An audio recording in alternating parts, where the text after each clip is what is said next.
that you would have your way in us. Father, as we move through the ebb and flow of silence and song, and we consider opening our heart's door to how that applies to not just this morning's worship service, but all of our life. Lord, would you bless our worship this day?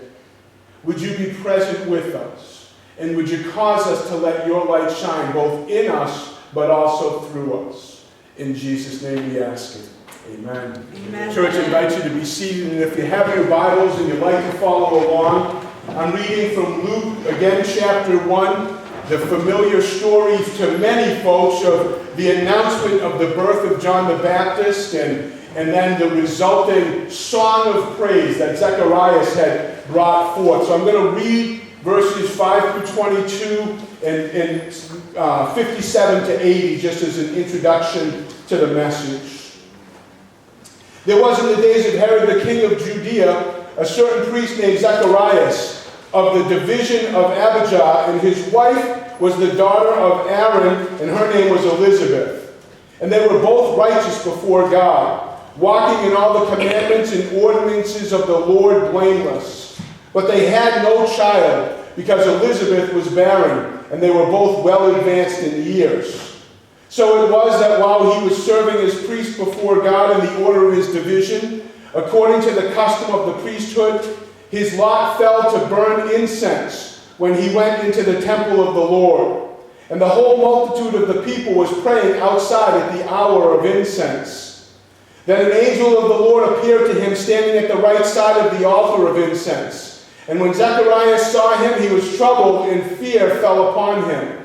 But the angel said to him, "Do not be afraid, Zacharias, for your prayer is heard, and your wife Elizabeth will bear you a son, and you shall call his name John. And you will have joy and gladness, and many will rejoice at his birth. For he will be great in the sight of the Lord, and shall drink neither wine nor strong drink. He will also be filled with the Holy Spirit, even from his mother's womb. And he will turn away many of the children of Israel to the Lord their God. He will also go before him in the spirit and power of Elijah, to turn the hearts of the fathers to the children, and the disobedient to the wisdom of the just, to make ready a people prepared for the Lord." And Zechariah said to the angel, "How shall I know this? For I am an old man, and my wife is well advanced in years." And the angel answered and said to him, "I am Gabriel, who stands in the presence of God, and who was sent to speak to you and bring you these glad tidings. But behold, you will be mute and not able to speak until the day these things take place, because you did not believe my words, which will be fulfilled in their own time." And the people waited for Zacharias and marveled that he lingered so long in the temple. But when he came out, he couldn't speak to them, and they perceived that he had seen a vision in the temple. For he beckoned to them and remained speechless. Now Elizabeth's full time came for her to be delivered, and she brought forth a son. When her neighbors and relatives heard how the Lord had shown great mercy to her, they rejoiced with her. So it was on the 8th day that they came to circumcise the child. And they would have called him by the name of his father Zacharias. His mother answered and said, "No, he shall be called John." But they said to her, "There is no one among your relatives who is called by this name." So they made signs to his father, what would he have him called? And he asked for a writing tablet and wrote, saying, "His name is John." So they all marveled.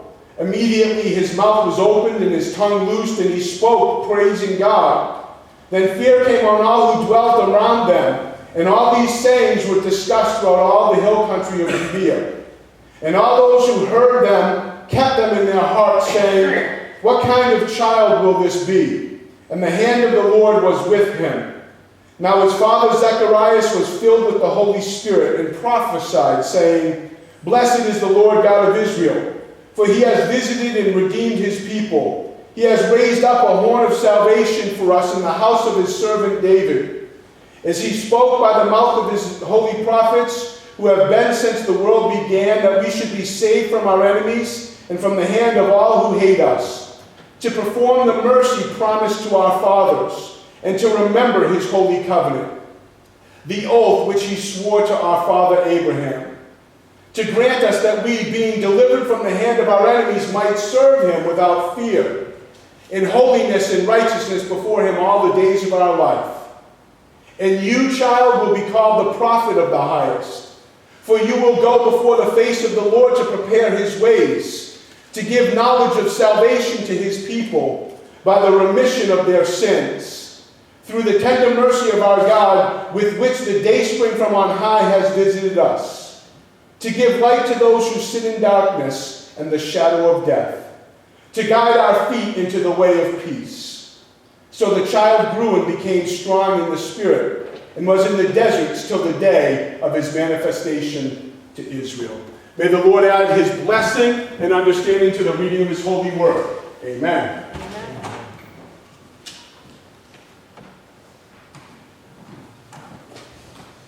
Forgive me for a moment.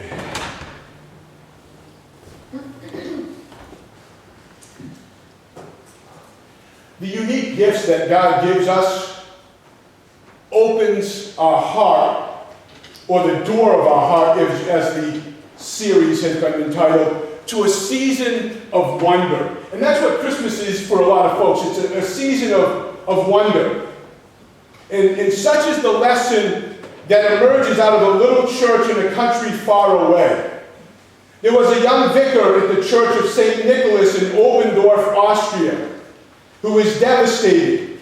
The Christmas Eve service that Joseph Moore had painstakingly planned for his congregation wouldn't be possible. His organist Franz Gruber had just informed him that the church organ was broken and couldn't be fixed in time.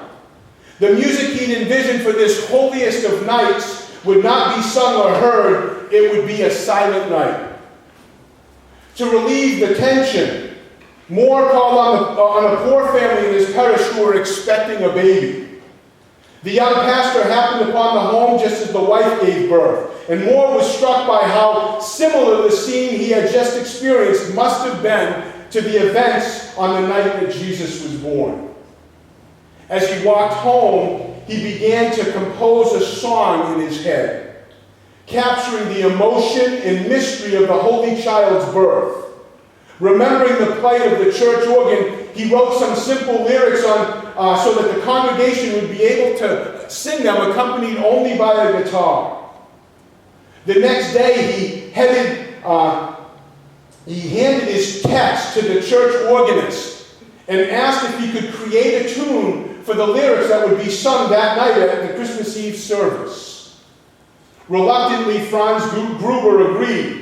And at the midnight service in the Church of St. Nicholas, the most famous of all Christian carols was sung for the first time.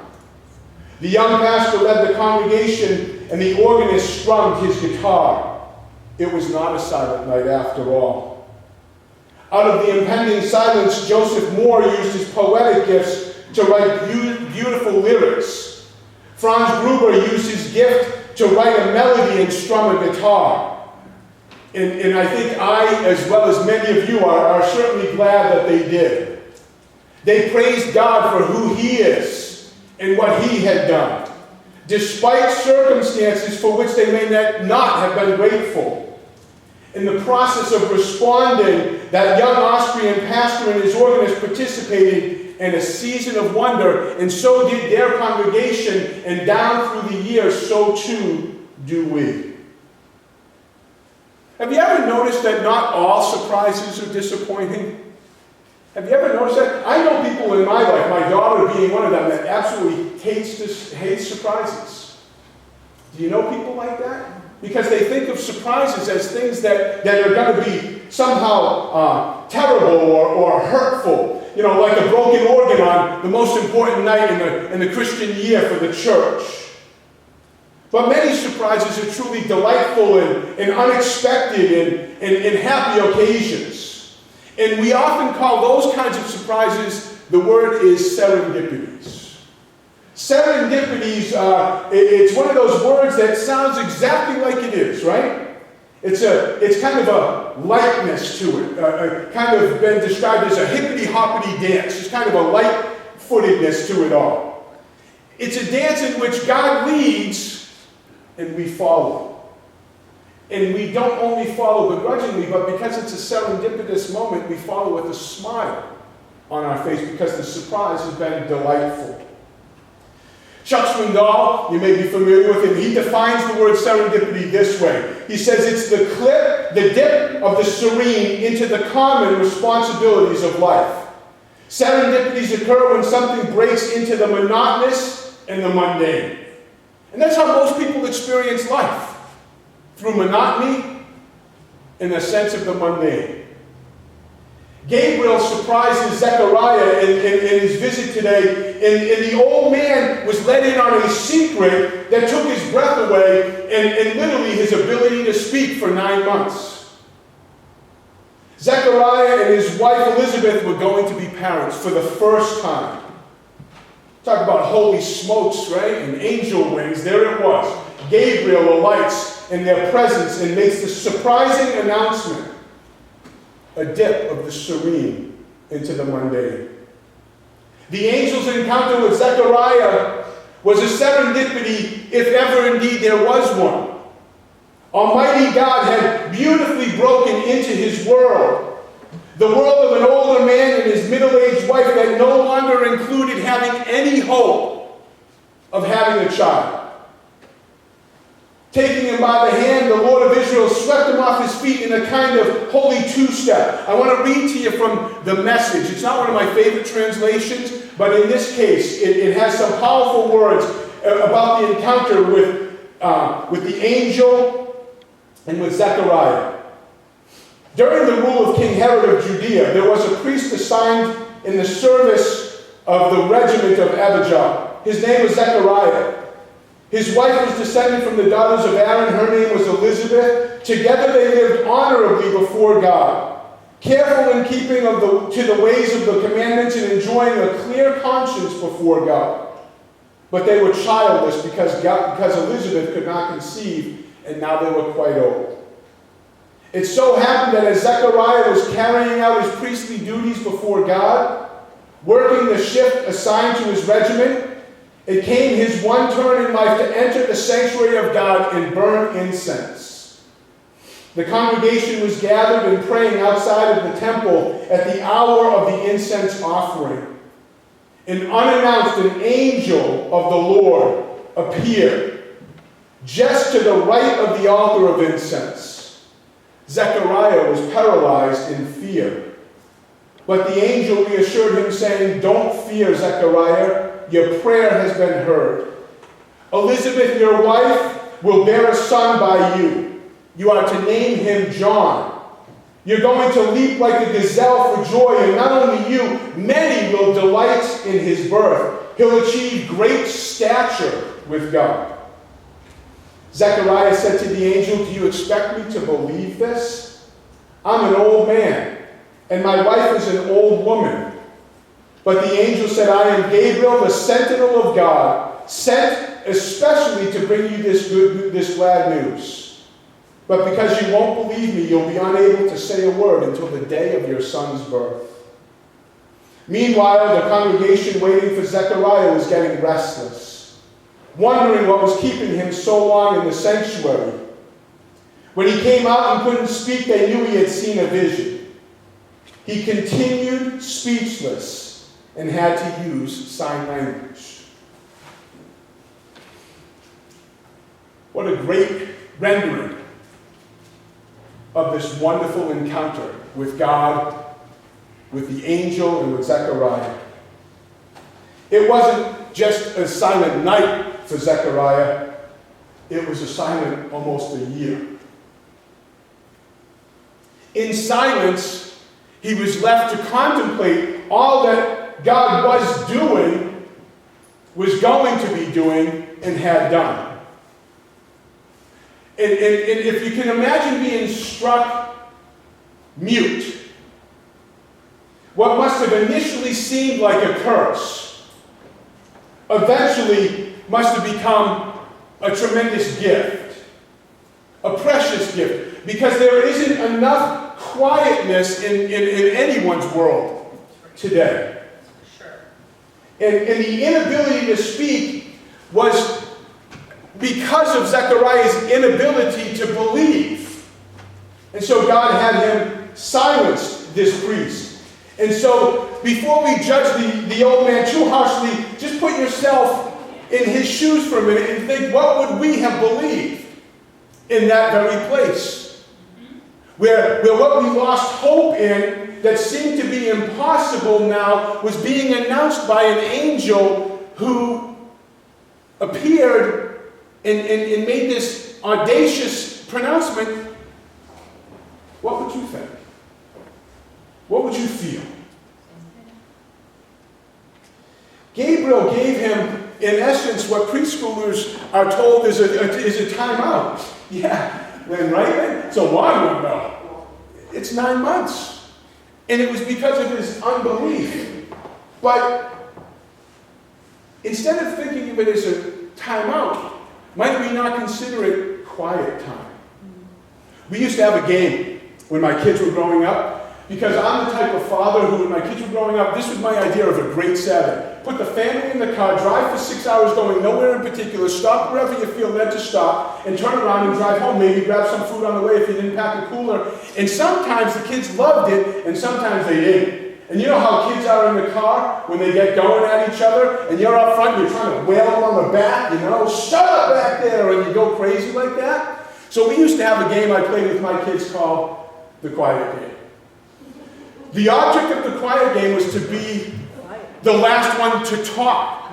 So he who spoke first lost. Now, my family was a competitive family, so this worked for us because nobody wanted to lose. So when things got out of control, we would play the quiet game. And the object of the quiet game was to be silent for as long as you could possibly be. And the one that was silent the longest won. Made for some great car rides. Got to be honest with you. Quiet contemplation as we journey along our life, if you will. But do you know how infrequently we play the quiet game? As we journey along our life? We don't take the time to be still, to be quiet. I don't know how it was for you. This is all I heard because I kept my eyes closed. I didn't want to see who or where. But the 5 minutes or so that we took in today's service to be quiet, a lot of shuffling, fidgeting with papers or maybe, the cellophane on candy wrappers or whatever. And we're just not used to just being still, are we? We're not. We're just not. One of the favorite things that I haven't done in probably in 10 years, I'd love to take 3-day type silent retreats. Go to a monastery where the brothers have a vow of silence and just listen to God. Because it charges my batteries again. Rather than going where you're teaching or pouring out or somebody else is teaching and you're taking in and you're just still before God and you're listening to what the voice of God might say. That's what Zechariah had kind of forced upon him, right? Kind of this silence. You all remember the expression, at least I heard it growing up, silence is golden. Well, how come there's so much world in noise in the world today? Is it any wonder that the word has lost its value? Because it's so frequently expounded, just people just shouting and clamoring the loudest they can, that the value has decreased of the spoken word. Before the scriptures were ever written, the Old Testament was passed down by oral tradition for generations. And the value of the word was such that that's what people used to pass on to one another. I don't know the last time we took the time to pass that on, because we speak about or involve ourselves in so many things that are just noise. And so I want to challenge us to look at this gift of silence as we approach the next 12 days coming up to Christmas. It's a gift that we oftentimes leave unopened under the tree, if you will. Silence, I'm talking about. It's given to all of us. We have the opportunity to partake of it, but we just don't. But if it were to be unwrapped, it would help us to truly open our heart's door to the season of wonder that is too often characterized by even how people have already prayed in prayer group on Sunday night and in our time together. This season is so stressful for so many people. You ever wonder why that is? You ever think about that? I mean, like, really take some time to contemplate. Why is it that the holy season leading up to Christmas causes people to be so aggressive and so stressed out? Because we've taken on the secular Christmas. Yeah, we're not doing the things of God the way of God so that we can glean the things of God. There's a poem that was written, I don't know who wrote it, I found this, it's called The Cup of Silence. I want to share it with you.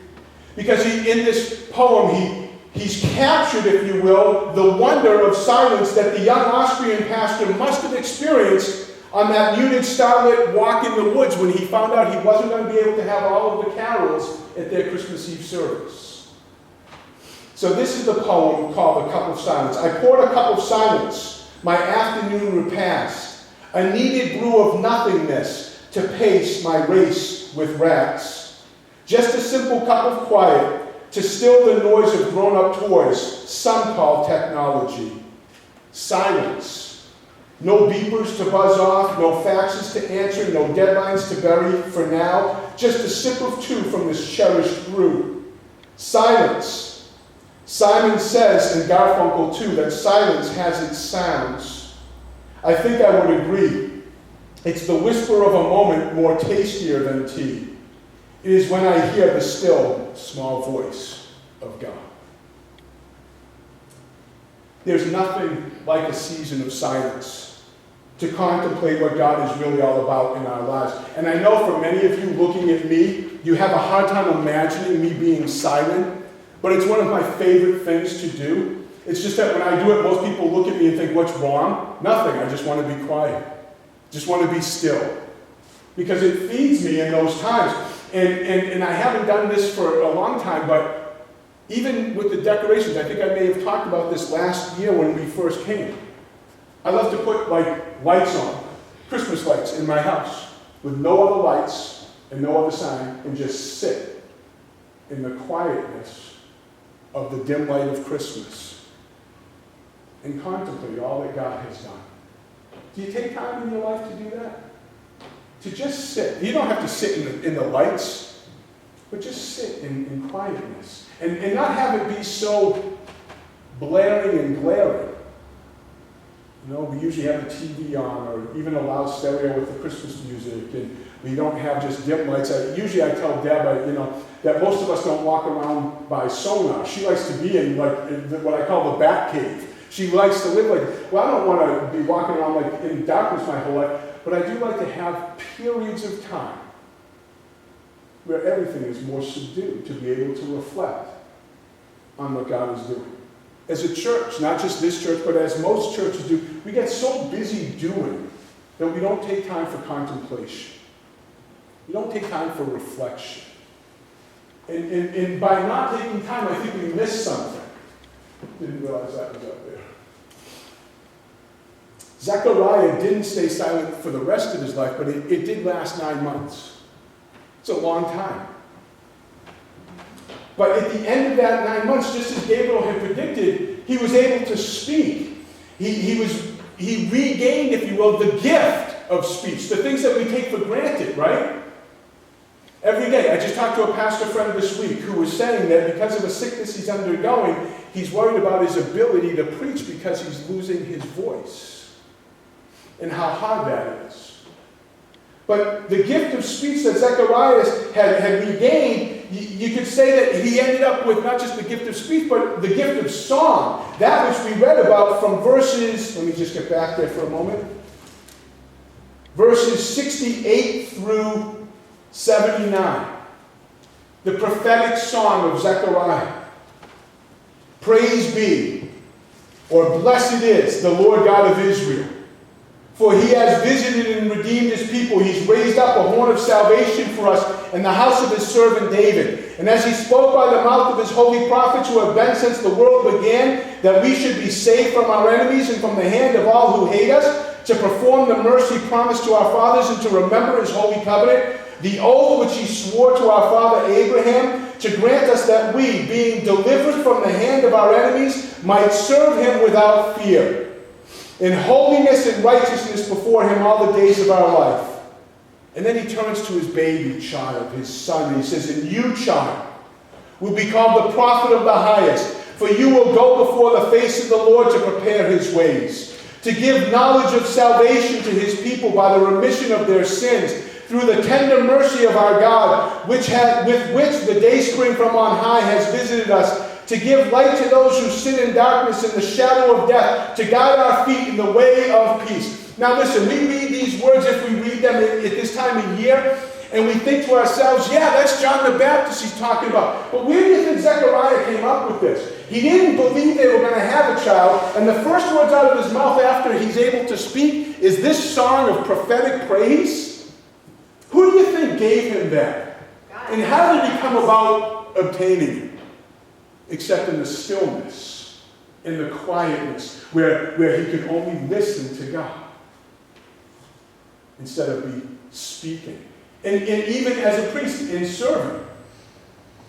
Right? One of the things that they say that categorically will be certain to lead to burnout for pastors is if they don't replenish their own spiritual condition by taking time apart with God. And so we have to get to this place as believers in our own life where we go through this.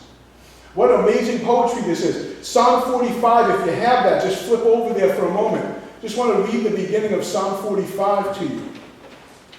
And then we'll come back to Luke.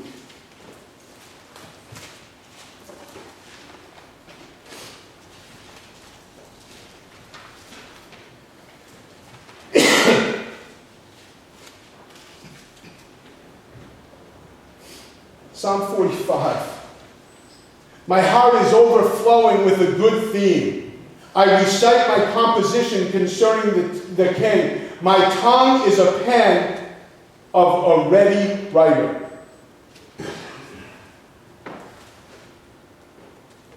The psalmist knew something about how to respond to God too. And his heart was overflowing with a good theme. The NIV says that I shall recite verses for my king. My tongue is the pen of a skillful writer. And so, how does the psalmist, when you read the Psalms, right? The Psalms are prayer books and hymn books for the people of God. But while we're not Jewish, where do we often turn for comfort but to the Psalms? Because of what is written there, the beauty and the poetry that comes out, even in hardship. If you read the story, the history around when many of the Psalms were written, they were written through those surprises, those serendipitous moments that weren't always pleasant, but that had David leaning harder upon the Lord and pressing in to take hold of God in the midst of his struggles. So God's grace is given naturally when we open up our hearts, Lord, to this gift of silence. And sometimes after we're silent, like Zacharias and like the psalmist, you can't help but sing.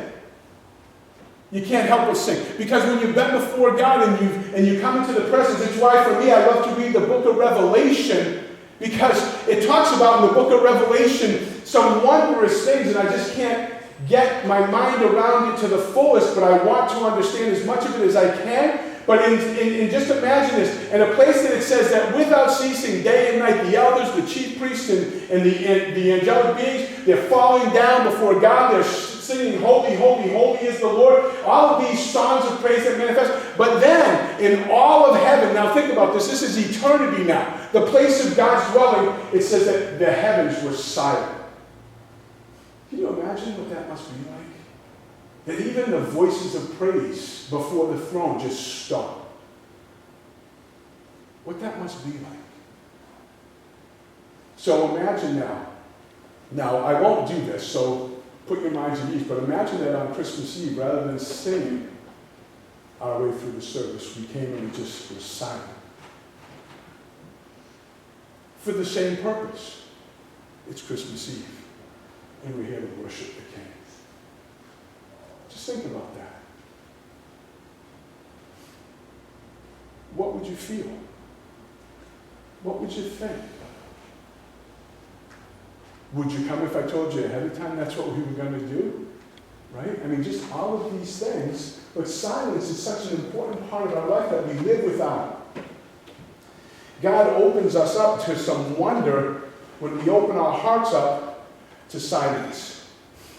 We're rational beings. We like to think, we like to talk, we like to move in things, but we're also spiritual beings, created in the image of God with the ability to reflect and meditate and to join God in creation.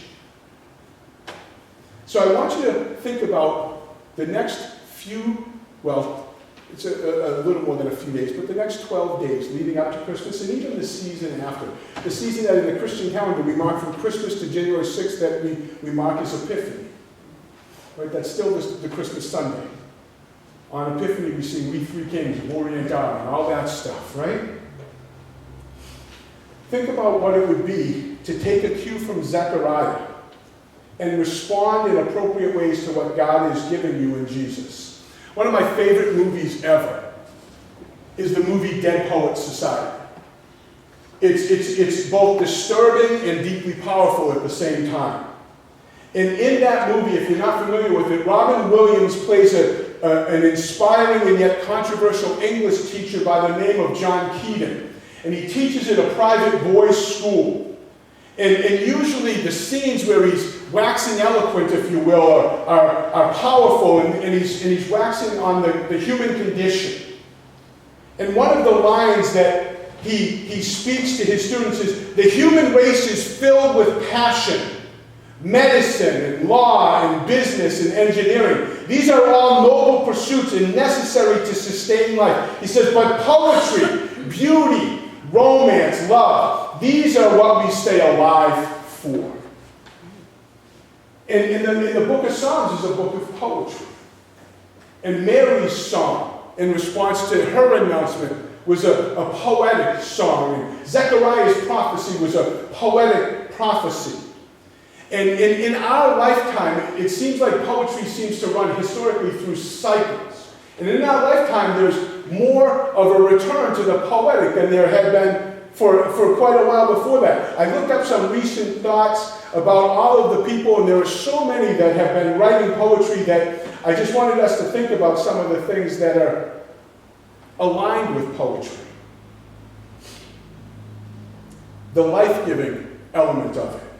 The expression of our emotion and gratitude and wonder and even doubt that is in response to the overtures of heaven.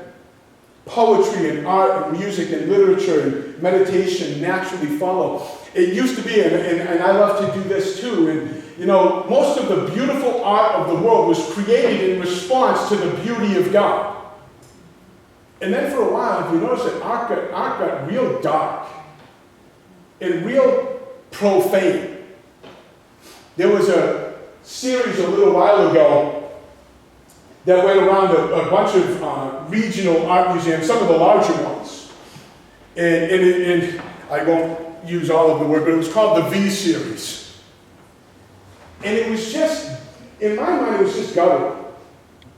Because it wasn't about the beauty of God's creation and things, but when we take the time to listen to God, I want to share with you a couple of poems called Silence and then Silent. Other than absolute silence, none so ominous as this deafening roar, violently crashing and thrashing, beating upon the shore. In virtual isolation, I stand ready to hear silence or ominous thrashing.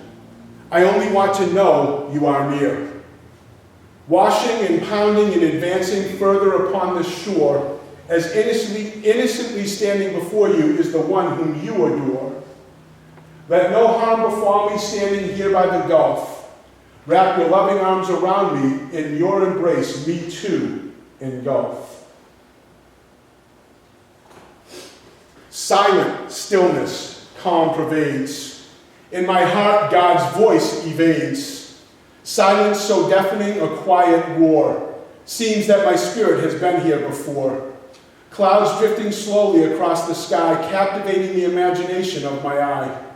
Heart strangely warmed as I sit in this place, eyes and ears open, seeking your face. Speak to me, Lord, as in stillness I wait. Silence is precious, your voice is great. Like the loud thunder is the silence I hear, whispering softly your tender care. Silent stillness calm pervades, no longer my spirit God's voice evades. I'd love for you to take the next 12 days to allow the poetic, if you will, to come out of your own expression of silence before God. To take some time to unwrap the gift of silence, if you will, and to enjoy the presence of the giver of that gift with no other attachments, no other expectations, no other need to do anything. Experiencing wonder requires inhaling and exhaling the atmosphere of wonder. You can't experience it in the hustle and bustle. Did you ever notice that? You have to be intentional about it. So I'm going to give you some intentional, they're not even challenges, just some ideas to stimulate opening your heart's door to silence and song for the next 12 days. They all center around worship in many different forms because we all choose to worship differently. But we focus specifically on who God is and what he has done. Learning to identify that door by which Christ has crossed the threshold from heaven into the world he made. Think about the world in which he came to. You know, the world that was filled with no room. Is that our life?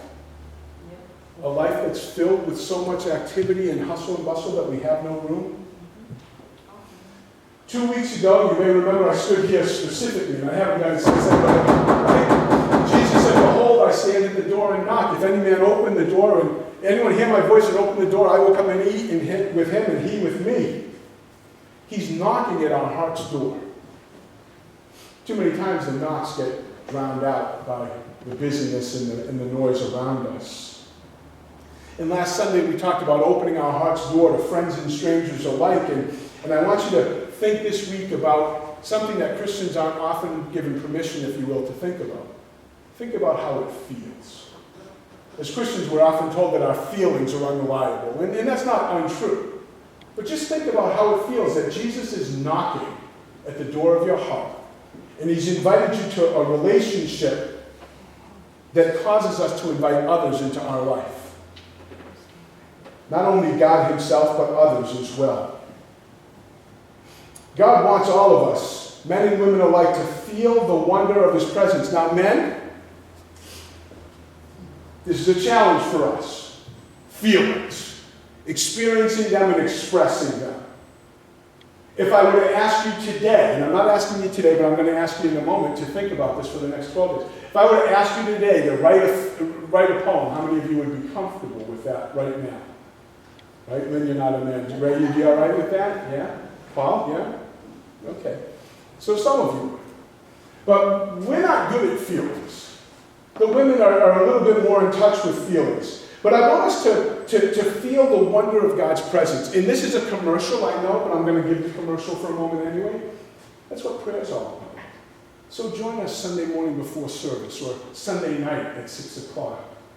Because we come together in the presence of God and literally will feel his presence. Because we're before him solely for that purpose. You all get Christmas cards during this season? Take some time.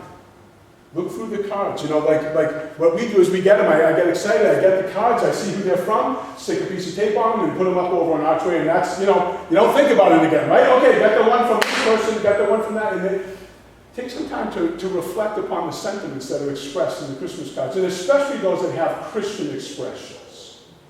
To think about who God is. And what we're truly celebrating at Christmas. Notice the poetry that's all around us, if you will.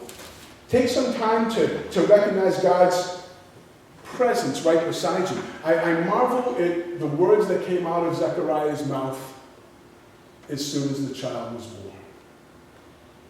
He could have been bitter about not talking for 9 months, right? He could have been angry about what that entailed, but instead he was filled with praise. It's hard for us to get there. But I want to challenge you. Here are some of the ideas. Maybe you yourself could write a Christmas poem. To be still enough to do that and reflect on God. You know, this is, again, the 2 poems I just read. If you haven't seen this before, those were mine. Came out of a place of tremendous brokenness and pain, one of those surprise periods of my life that I wasn't glad for, but that God used as a serendipitous moment to change my life. So maybe Christmas is painful. It's okay to express that, but express it. And if poetry is not your thing, and you say to yourself, I'm not so good at that, don't be surprised if you're willing to sit down and put pen to paper that something might flow out of you. It's not like Zechariah who's practiced it. This isn't the only place of poetry we saw in his life. The same with a lot of the Old Testament writers.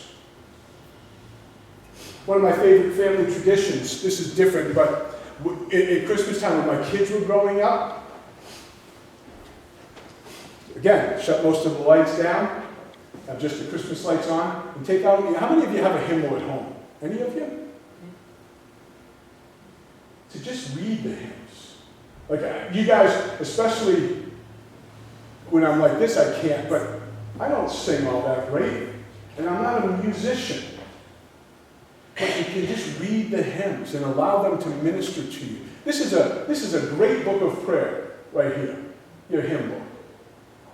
Take some time in the quietness of this season for the next 12 days from pages 118 to 166. You've already got them numbered for us, right? In this hymnal, or whatever hymnal you have at home, look at your season of Advent and Christmas and just read the hymns and allow those things to minister and turn off the noise of the world. It was one of the most life-giving things that I remember about this time of year as my kids were growing up. The story that I talked about with Gruber and Moore came from this book. Amazing Grace, 366 inspiring hymn stories for daily devotions. Find yourself a meaningful devotion that helps you to reflect upon. Now, you've probably all guessed the hymn, right? What hymn would Moore have written when the organ went quiet? Silent Night. Out of the inconvenience of having the highest holy moment of the Christian church year taken away because of a visit to a poor family, and walking back in the quietness of the woods, he wrote one of the most beloved, if not the most beloved hymn, up there with Amazing Grace, of the Christian church. As Anne-Marie said when we were singing before church started today, those 15 minutes of it, she sang it in its original language this morning when we sang Silent Night. It was written not in English, right? I can't remember, I think it's in my devotional here somewhere, but I don't even know if they numbered it, but it's in every major language. All over the globe, people sing Silent Night. Isn't that wonderful to know that we share that with the whole of the world? And so my hope is that you'll use whatever gift you have. If it's not poetry and if it's not reading, some of you like to bake. So here's my next commercial. Not this Wednesday, but next Wednesday at the parsonage. We're going to have regular Bible study this week. Next Wednesday, we want to have a cookie swap at the parsonage at 7 o'clock on Wednesday night, the 20th. Some of you love to bake. If you're baking and you're making these gifts that you give to others, isn't that a beautiful expression of God's love? Right? Or maybe those of you that are artsy and craftsy, same thing. Use your gift. Find a way to express the simplicity of silence in even our gift giving. Quietness. Let's face it. Deb asked me today, this is terrible. Yesterday. What are we going to do about Christmas? We haven't even started shopping yet. Not at all, for anybody. She said, because the mall's kind of a waste. She doesn't like crowds.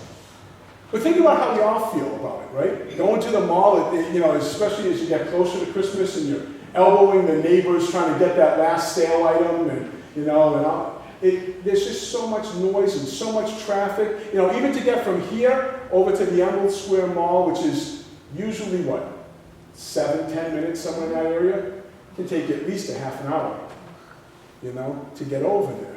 And I don't know about what it would take to get to Providence Place, but I'm imagining it's the same to get down there. You can't even get near it.